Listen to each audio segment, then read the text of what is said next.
Good evening, everyone, and welcome to the Brian Crombie Radio Hour on Saga 960. I want to introduce you tonight to Martin Pelletier. He is a senior portfolio manager with Wellington Altus Private Counsel in Calgary. He has been a frequent contributor with columns in newspapers. He is often posting on LinkedIn and other things about what's going on in both the economy as well as the markets. And he's a gentleman that I've had the privilege of interviewing previously, right after the government's fiscal update, about what was going on, what he thought about the fiscal update, what we thought about the economy, and what he thought the impact was going to be on markets. And so I thought it would be great to start out 2023 by checking back in with Martin Pelletier and seeing what he thinks about what's going on.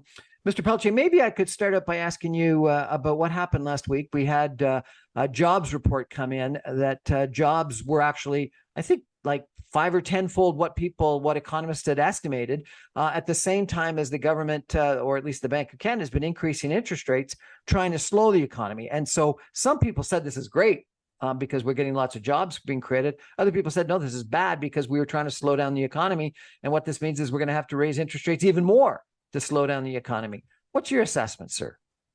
Yeah, it's a very precarious situation.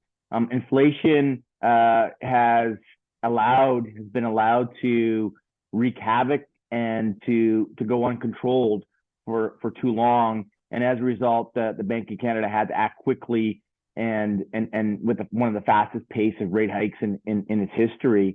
And so, that's going to take some time to work its way into the economy, to work its way into the market. And so, as a result, we're starting to see some of that inflation come back down again in pricing, but not at the level that we would want it to. And so the best way to do that is to slow down the economy and to at least stop the jobs growth.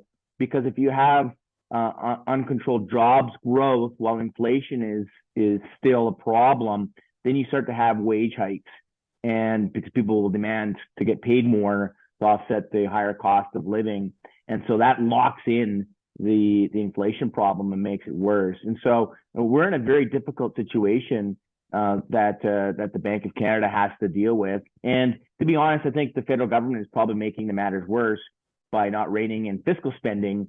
And so it's making the Bank of Canada's job all that much more difficult. So you agree that the bank is therefore going to have to raise interest rates even more than they otherwise would have? Yeah, so we're definitely going to see another 25 basis points, maybe 50. I'm leaning towards another 25.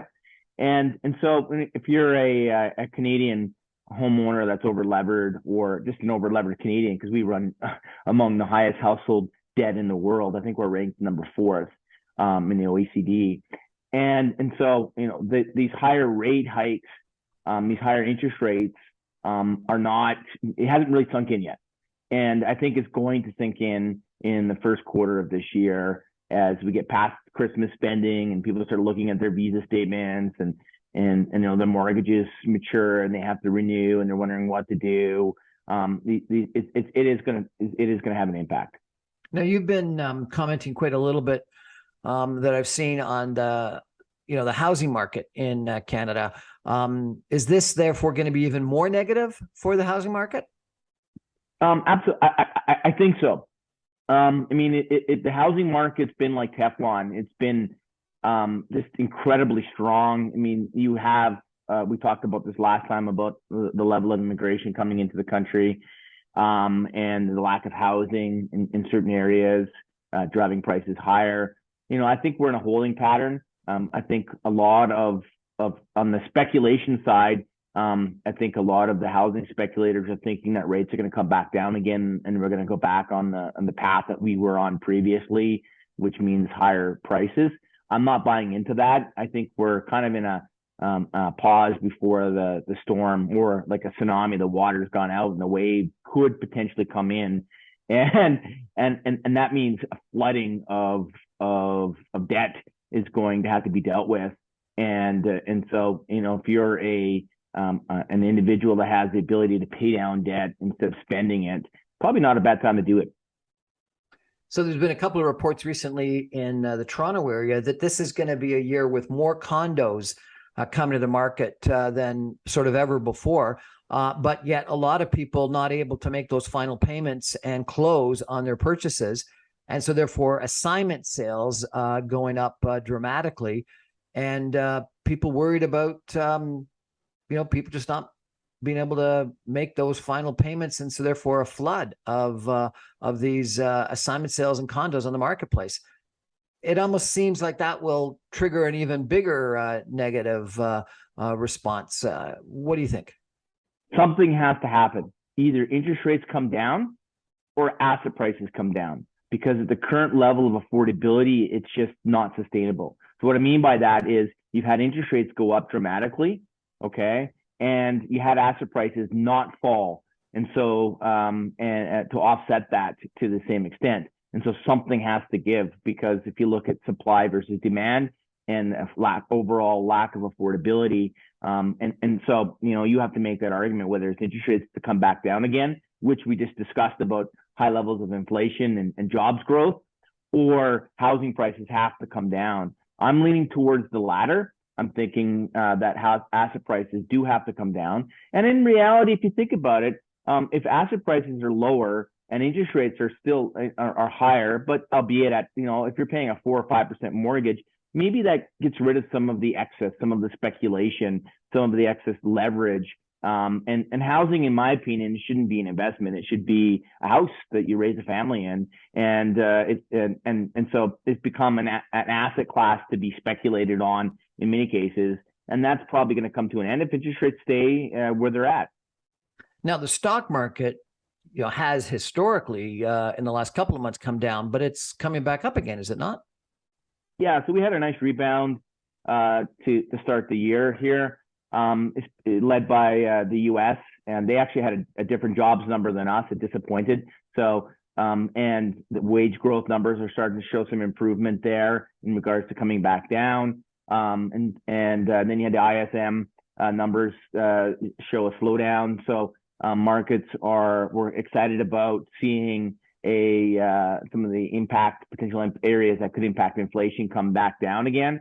And not a huge drop, but in regards to a full-blown recession. So it's looking like a Goldilocks scenario where we're not going to get a full economic meltdown. Inflation is going to come back down again. And so market participants were quite excited about that. Big question is that going to continue in the months to come? And there's some uncertainty around that. So some people think that the stock market is sort of, 6 months ahead of the real market, the real economy, and particularly the housing market. Does that suggest that, the declines you saw in the stock market in the spring and summer, that, you will know better than I, obviously, but some people thought we're like in the 30% or so range, and now we're rebounding, that, a couple months from now, the real economy could rebound as well? Well, there are times that the market does lead the economy, and there's times that it doesn't. And so to draw the parallels to the current environment can be a tad risky. The way I look at things is from a risk and reward standpoint before allocating any sort of dollars towards those areas. Like, for example, you can have the Canadian equity market, which I'm very bullish about, and bearish about the Canadian economy. And so you can have a dislocation between stocks and the economy. Because I'm bullish on the Canadian equity market, it doesn't mean that that's going to lead to a positive outcome for the Canadian economy. Actually, I think the Canadian economy continued to do what it has been doing since 2015, which is flat to negative GDP per capita, zero growth. And so, that's important to make that distinction. Wow, that's interesting. We're going to have to come back and delve into that after a message. We're going to take a quick message break, 2 minutes. We're going to be back with Martin Pelletier talking about the Canadian economy, Canadian markets. Stay with us, everybody.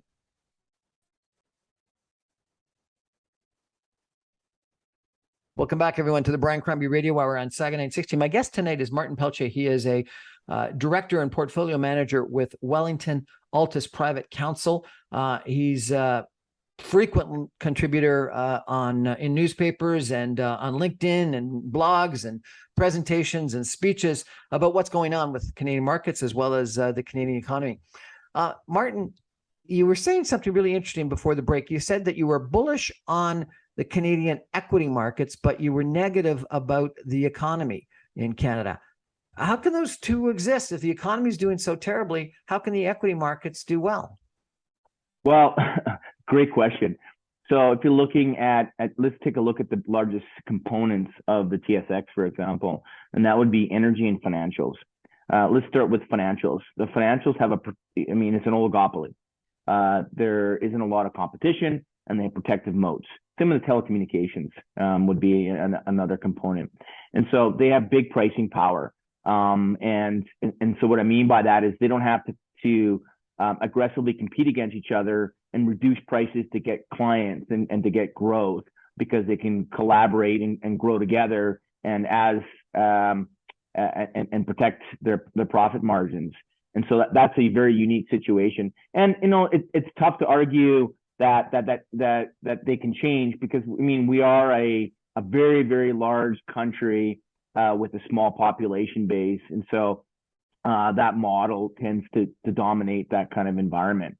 Then you have energy, for example, which is, I think it's 17% of 17% of the index, and energy has been an underperformer all the way through to about a year and a half, 2 years ago.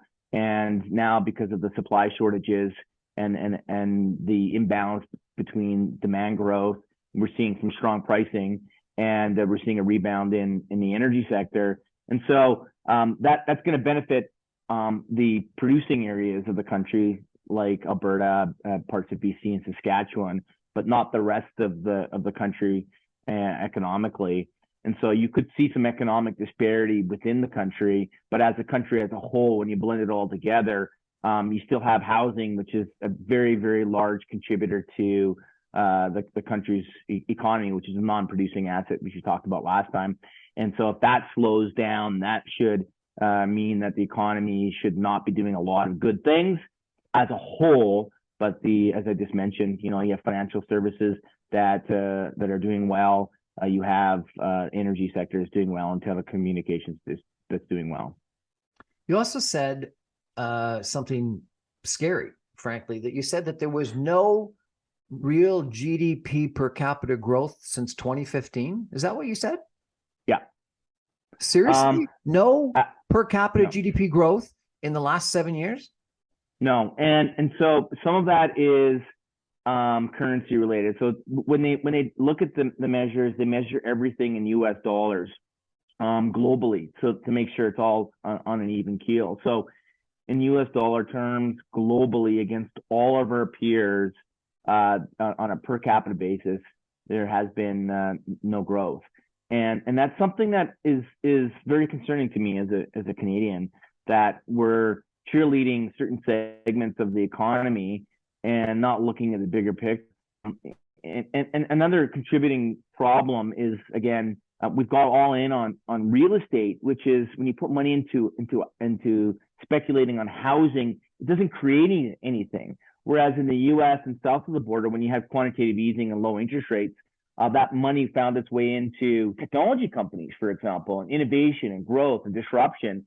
Some may argue that got out of control because of the lack of responsibility around an ultra low cost of capital. But nonetheless, you had people hiring, you had job growth in those industries, whereas in Canada, it just was towards housing. And now that's being taken away. Where does the country grow from here?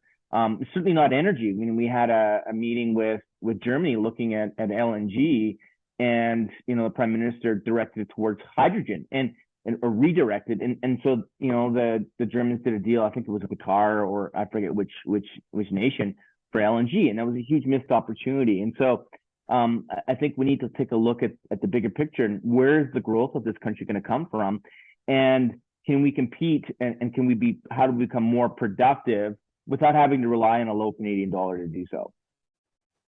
If we've had no growth in real GDP per capita in 7 or 8 years, what's gone wrong? Like I just mentioned, I mean, we've gone all in on certain areas. We've allowed the economy to drift, and we've relied on a low Canadian dollar to offset our lack of productivity. So there's no game plan for the country. I also mentioned this last time I was on your show that since March of 2020, 87% of the jobs growth has come from public sector. And so, if we're adding if most of our jobs growth is government, that's again a non-production, like non-compounding impact on the economy because we have to pay for those government workers. No, I'm not saying. I mean, we certainly do need more doctors and nurses and healthcare and teaching. Absolutely. We also need more small business to pay for it. We also need segments of the economy that's going to pay for it. And we're just not seeing growth in those other areas. And to substantiate the excess spending on the fiscal side and adding government workers, how are you going to pay for that? And so we need to ask those kinds of tough questions that I just think that Canadians just aren't asking. Okay, so let me ask you a tough question. How come we don't have growth in productivity? How come we don't have growth in small and medium-sized businesses that you're talking about? I mean, this is something you probably need to have a panel and have a commission and identify the areas of specific weakness. I mean, I spend most of my time looking at equities and ways to benefit our clients from an investment standpoint. From a top-down macro perspective in regards to the Canadian economy, there just isn't the same kind of innovation that we see in the U.S. For example, the U.S. is a highly productive society, and in regards to their workers, they get a lot of productivity from their workers, and we don't. And I don't know the answer why we don't. Maybe it's regulation, maybe it's excess regulation, maybe it's taxation. But these are the types of questions that we probably need to be asking because we're not even asking why we're stagnating on economic growth.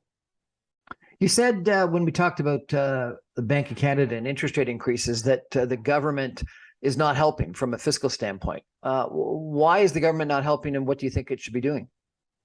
Well, you need to rein in fiscal spending.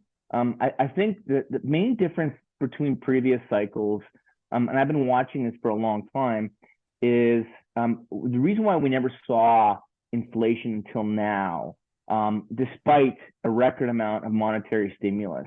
And we even have people floating the idea of modern monetary policy where you can just print as much money as you want and spend as much as you want on like print it to finance government budgets. But what happened is for the first time we had a record amount of fiscal deficit spending. Now, some of that was definitely deserved because we shut down the economy completely, and that wreaked havoc. And so you had to restart it and kickstart it again to get things going and moving forward. So having some fiscal deficit spending absolutely appropriate to offset that. But continuing it and using COVID, in my opinion, as an excuse to implement leftist agendas. Now, I'm not saying, I view myself to be center from a political standpoint, but what I mean by that is very large spending, social spending initiatives, and continuing it for well past the expiry date, and that resulted in inflation. And so, in order to temper inflation, you need to cut your spending. It just goes economically. I mean, that's just a 101. I learned that in university. I mean, I think they're probably teaching that in high school now, based on what I'm seeing with my kids' agenda. Okay, and so everyone did learn that in high school or university or whatever, and it's sort of basic economics or basic Keynesian economics, but government's not doing it. Why?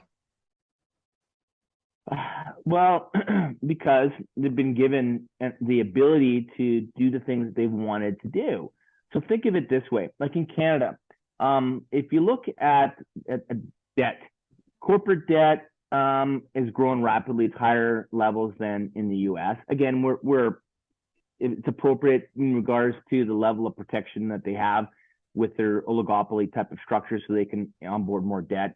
household debt has exploded higher. As I just mentioned, I think household debt is in the OECD number 4. I think we're worse than Greece.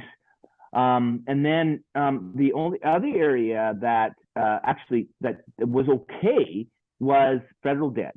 And so when you blended all three together, we were okay, in an okay position as a total debt perspective.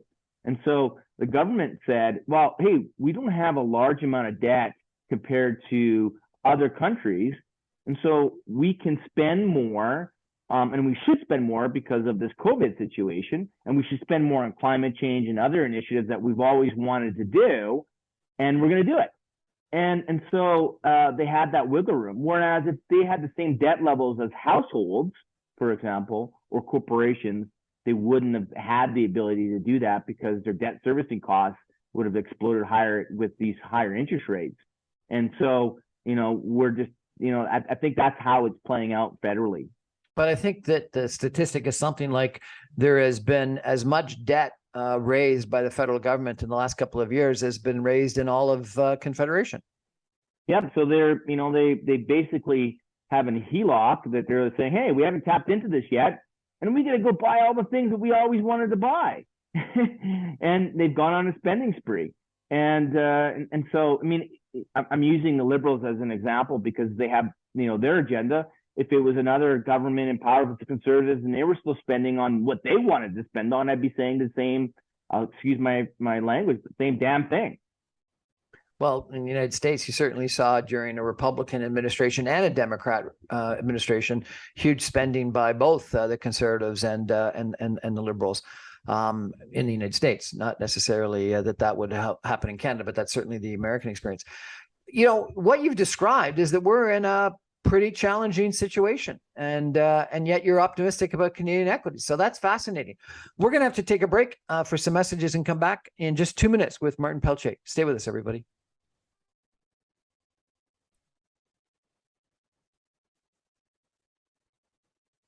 Welcome back, everyone, to the Brian Crombie Radio Hour on Saga 960. We're trying to set sort of the scene for 2023 well with Martin Pelletier, who is a real expert in financial and economic issues. Martin, I just wondered, given this description of this challenging situation that you've described, particularly for the economy, but potentially some opportunities in the equity markets, equity capital markets, what does someone do? What's the advice that you're providing to individuals, particularly when I think about people that might be on a fixed income and might be challenged?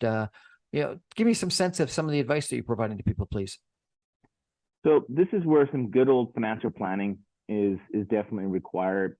So what I mean by that is mapping out your current financial situation, mapping out your assets and liabilities, mapping out where your income requirements are, where you expect them to go to, mapping out government services. So if you're on a fixed income, for example, what kind of government programs are available to help boost that income or to help you. In regards to your investment portfolio, instead of trying to chase the market or allocate to areas that have done well, maybe historically, is to take a different approach and say, okay, what kind of return do I need? And then we call that goals-based investing. And what kind of return do I need to substantiate my lifestyle, the way I want to live in retirement? And how can I do that? And so combining that with a good financial plan can be very reassuring. So you don't have to worry about all of these things that are plaguing the potential economy. And we've had these kinds of situations before. We've had some dramatic situations in post-World War II. You had 70s inflation. We had some pretty dire situations in the economy, and I think things are not that bad when you look in retrospect. You're looking at previous scenarios that have played out in the past. Why do you think this isn't as bad as maybe the 2008 financial collapse? Because we have a lot of opportunities that just never existed before. And so, it's really expensive to buy a house, for example. Everyone's been talking about that. But as a young person, you have mobility of labor. You can work anywhere in the world these days. And so you can move. and or you can sell your house and rent, for example, and renting. We think rent levels are going to come down for a number of different reasons, and so you can do things from that perspective.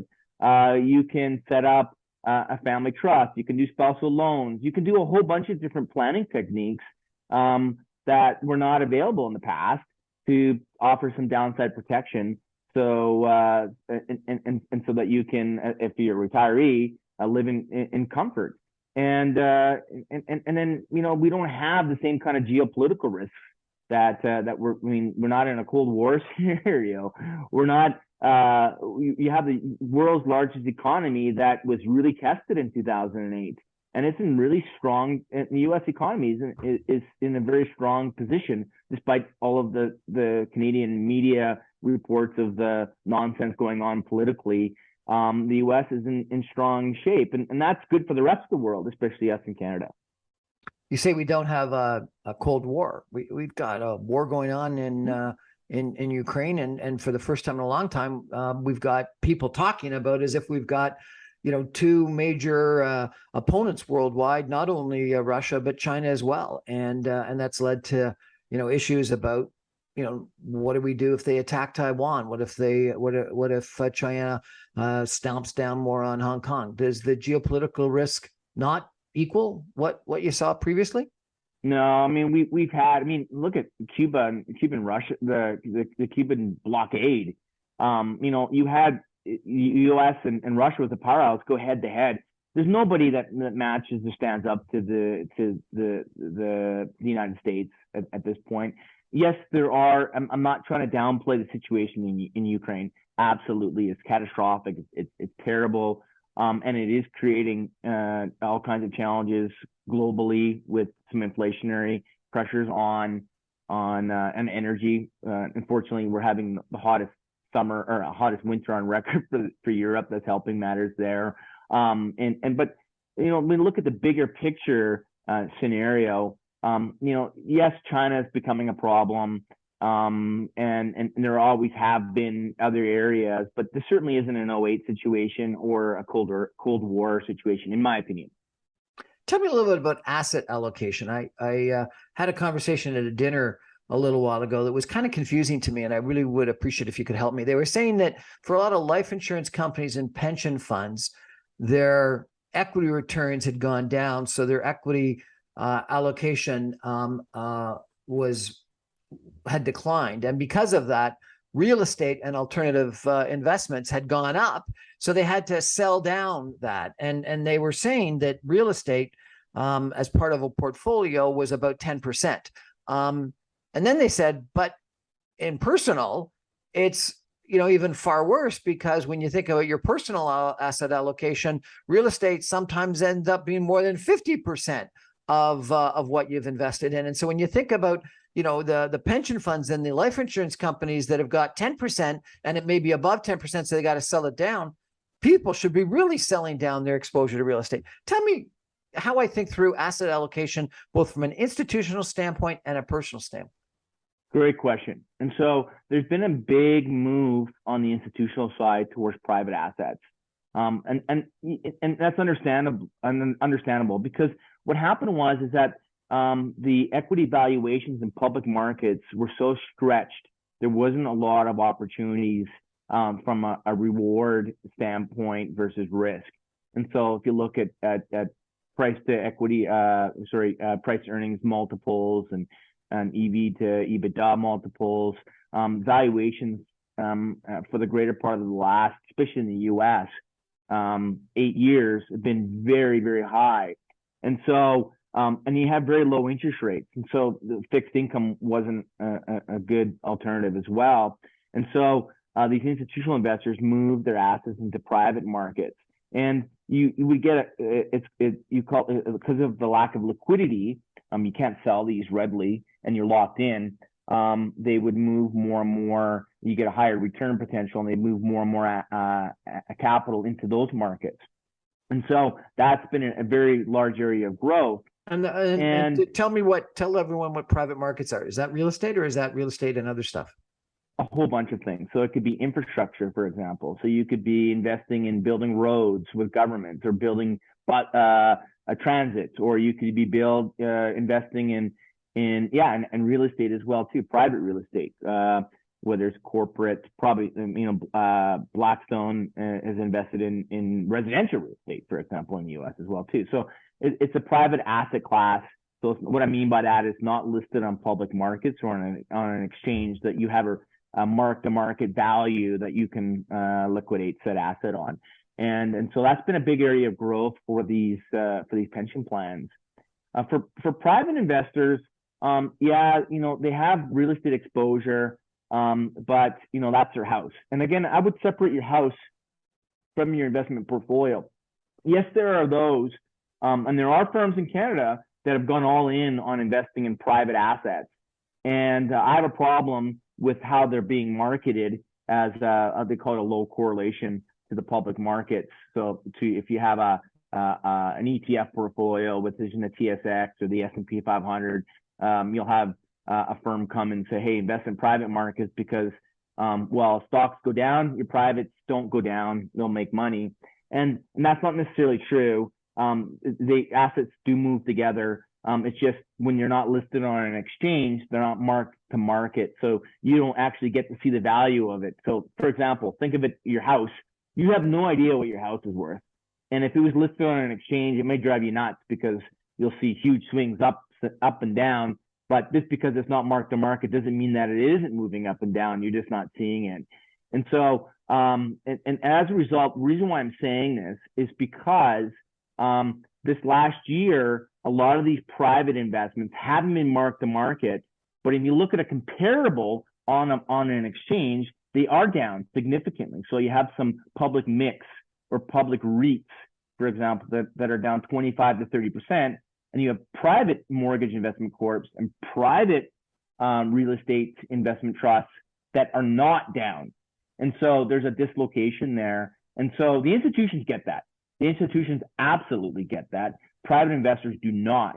And so I've been advocating publicly that if you do have a private investment that hasn't been marked down, and you can sell it, because sometimes you can without something called being gated, then sell it and buy a comparable public listed one at a 25, 30% discount.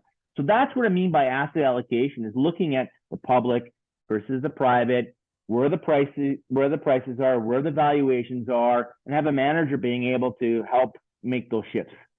Let me delve into this a little bit more, if I could. So, and let's talk real estate, because you mentioned REITs, public and private REITs.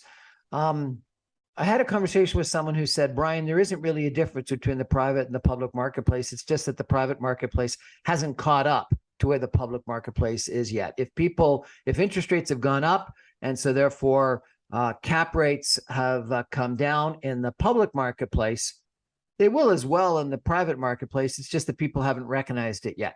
And then I had someone else say, no, the reality is that strategic investors in the private marketplace are still paying prices comparable to where they were a year ago. Tell me how I think that through. Institutions aren't. There's no way institutions are paying where prices were a year ago. And so, yeah, you can use that as an excuse. I mean, if someone's just trying to sell you something, and and maybe they're trying to sell you their position to get out. Public markets are marked to market. It's what it is. And private markets are not marked to market. It's that simple. And so when you, if you want to look at think of it, if you own a car and it was trading on an exchange, you can see what that value is. I mean, you can try and sell it for whatever you want privately. I mean, if someone's going to pay you 30% premium to what you could get it at on the exchange, then yeah, go for it. Or to make those analogies, make those differences, I find it very frustrating because the institutions are certainly looking at things. Like I said, I just told you earlier that they were investing in private markets because there was better value there, and now there's tremendously a lot more value in public markets. And so why the heck, if my institution, if my pension plan is buying more privates in this kind of environment, I'd be asking, what the heck are you guys doing? And they're not. So the average retail investor is being told to do so. And so I've been advocating doing the opposite. I always look at everything from a risk versus reward standpoint, and there's a lot more reward and less risk in public markets right now than private. So sell the private asset, buy the public asset, because the public Absolutely. asset is lower valued. If you can, because these private investments, they have a gating provision, so you have to be the first person to sell, because once it gets below, they keep like 5%, 10%, 15% cash to meet redemptions, and so they're going to tell you not to sell, but I would be hitting that sell button awfully quick if you can before it gets gated and you get locked in. And it doesn't mean that these investments are going to be bad investments. I mean, yes, there's certain areas, but I mean, you're holding them to a longer period of time, so 5 to 10 years, if that's your time horizon. But the point being is that if you can lock in zero losses and go into a comparable asset class at a 30% discount, you're going to be that much further ahead. What about equities versus debts? I think from people that were on a fixed income the last couple of years, with interest rates so low, it was almost impossible to get an attractive return. Is that something that people should be investing in today? Yeah, absolutely. So the 60-40 portfolio, which is 60% stocks, 40% bonds, had a terrible year. Its worst year since I think 1920s or 1930s. It was terrible. And actually, if you look at 60-40, it was worse than 08, even though bonds rallied in 08, because bonds went down with stocks because of higher interest rates. And so that if you are an investor in bonds, this last year has been very hard for you. And so if you're looking at it from now as a go forward basis, I think we've been buying a buyer, for example, of corporate bonds as a we call it a safer way of playing equities. Corporate bonds or investment grade bonds, triple B or higher, and we're getting yields of 5.5%. And we think there's probably a 10% capital upside when the economy eventually we get some certainty around that. And so there's, in our opinion, 10 to 15% upside in corporate bonds. And so, I mean, that's very attractive. I mean, you never used to be able to buy bonds at those levels. GICs, you can buy some GICs at 4.5%, 5% shorter term GICs, which never existed before. And so having higher interest rates has actually been okay from a go forward perspective for retirees. Not so good for the bond investors, because they're down 10 to 15% this last in 2022. I had someone else tell me, thinking about a recession coming up in the next couple of months, the smartest thing to do is just to go into cash and husband cash to deal with some problems. And that's not a bad strategy. What do you think of that? I think if your goals-based strategy is if you need a 5 or 6% return to meet your levels of spending, the problem about going to cash is if you get the timing wrong. There's something called pattern of returns, and I wrote a piece on this. And what I mean by that is, if, for example, you have two portfolios, one's more volatile than the other at the front end, and versus the back end, and you get the timing wrong, you could have the same average return over the same period of time, but the terminal value is a lot lower, and that's if you're drawing on that portfolio. So what I mean by that is, if you're drawing on your portfolio, going to cash is a very dangerous thing to do. Because you couldn't, especially after a year like we saw last year, if your portfolio is down 10 or 15%, which is the average portfolio is, not ours, but the average portfolio is. And so if you're drawing on that and the market does come back and it does rocket back, which is a possibility, then you're going to miss out on that, and you're drawing down in a period that you're not capturing that upside. And so no, I think the reason why you go to cash is if you need to do a big purchase, or you have a liquidity event that you need to meet. Martin Pelletier, this has been really interesting. If people want to follow your writing or your recommendations, your advice, how can they best do that? So I write for the Financial Post. I've been doing so for the greater part of the last decade. I write every week, and it's an Financial Post Investment Pro section. So that gets published online on Monday afternoons and in print on Tuesday morning. I'm also active on, as you mentioned, on LinkedIn and I have a pretty good follower base on Twitter, and I share some of my ideas on those platforms. And then certainly by having me on your well-respected show is also appreciated. Well, we appreciate your participation. We're going to take a final break and come back with some concluding comments with Martin Pelletier, portfolio manager, in just 2 minutes with Wellington Altus Private Council in Calgary, Alberta. Stay with us, everybody.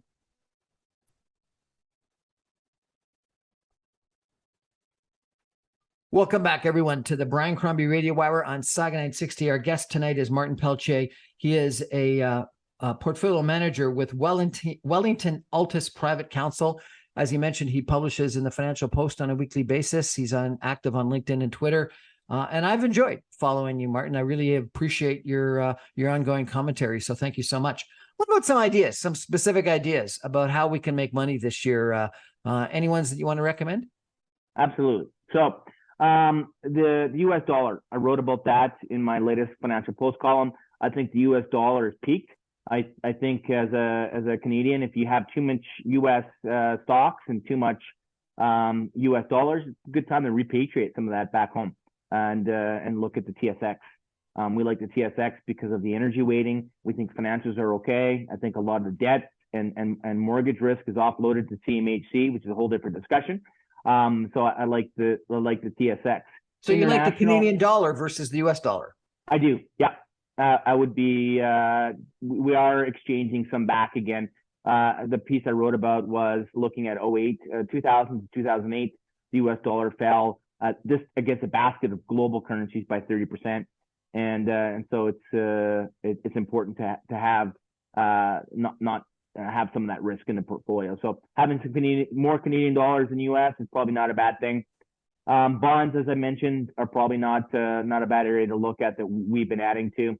We're still underweight, but adding to longer duration bonds on U.S. Treasuries, albeit hedging it back to Canadian dollars. And then finally, we've been doing something called structured notes. I'm not sure if I mentioned this last time we chatted. Structured notes, we custom build them, or we do an F class. There's no fee to the client other than our own management fee on the total assets. And we're getting anywhere, it's a hybrid of stocks and bonds, and we're getting anywhere from 7% yield to as high as 20% yield with downside protection of 30 to 50%. So it's a nice way to play a longer term portfolio with really good rates of return to meet our goals with downside protection. So you don't have to worry about the ups and downs of what's happening in these markets. You mentioned technology earlier in the show. Technology stocks have been way down. Do you think that there's going to be a resurgence of technology stocks?